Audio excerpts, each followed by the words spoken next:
Hello and welcome to another episode of Beer Man's Noble Beer Reviews. Today I have another beer from Dancing Gnome Brewing Company out of Pittsburgh, Pennsylvania. This beer is called Wishbone, and just like all of their other IPAs or hoppy beers, it just says American Ale on it. But it is 5.0 ABV, so, I guess, sorry, fix that for a second.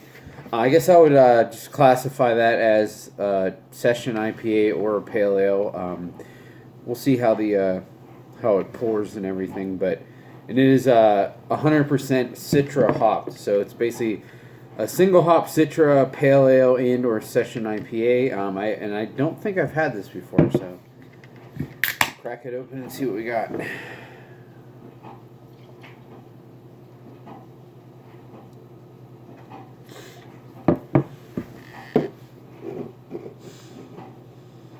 I can smell the Citra from here. So it pours a really nice, hazy, darker straw to gold color with a fluffy white head. Oh, man, that smells so good. It's everything that's good about Citra. Like the big peach ring, a little bit of pineapple and mango too, just super tropical and juicy. It just smells great.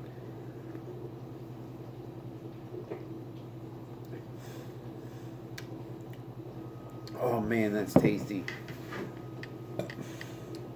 That is a really, really good. I'm not going to say that it's zombie dust, and it's definitely not even really the same style of beer, because zombie dust isn't hazy, but, it's, sometimes I don't like single hop beers, because it makes me, realize how similar some hops are, but then other times when the hops, like, really shine, I really appreciate it, because, it makes you remember why you, like, when...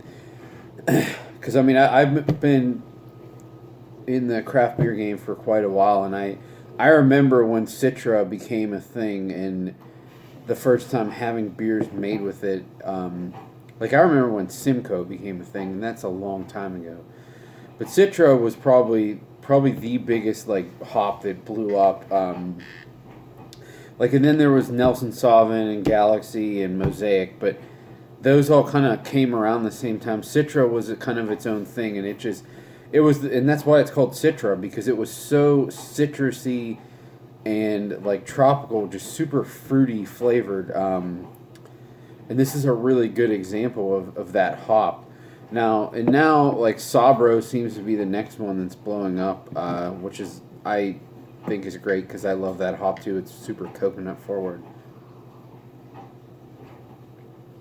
So I've said for a while that I think Dancing Gnome really shines in their lower ABV hoppy stuff and their triple IPAs, because the lower ABV things, it seems like they realize they have to pull back on the dry hopping, or it'll just be way too intense, which actually ends up with a really nice balanced beer. And their triple IPAs, they're so big that they can handle that giant hop schedule that the double IPAs have.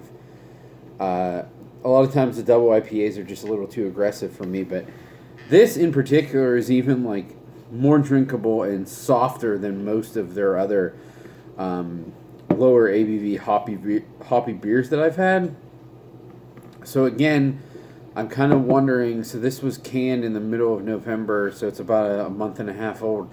I'm kind of wondering, if this was another one that was brewed by Zach, the old Brew Gentleman brewer, or I don't even know necessarily if it was brewed by him or he had input in it, and they're changing for the better, because the last couple of Dancing Gnome hoppy beers I had were way more balanced, way softer of a body, not any of that, super green plant material hoppiness, and this is another example of that. This is really refreshing.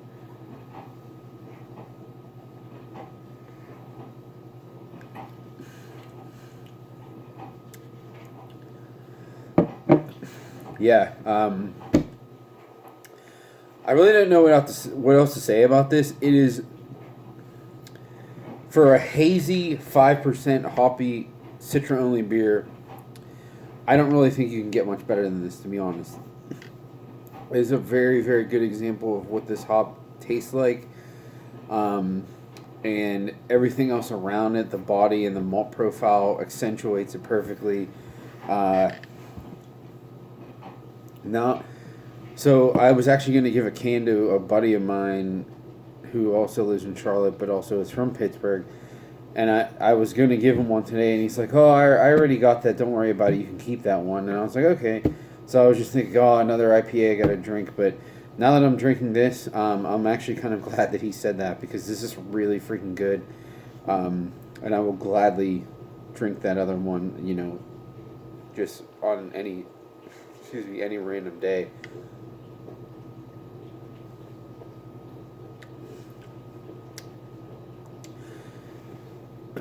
It's awesome too, because it's super, super juicy, but it's not sweet at all. It actually finishes pretty dry.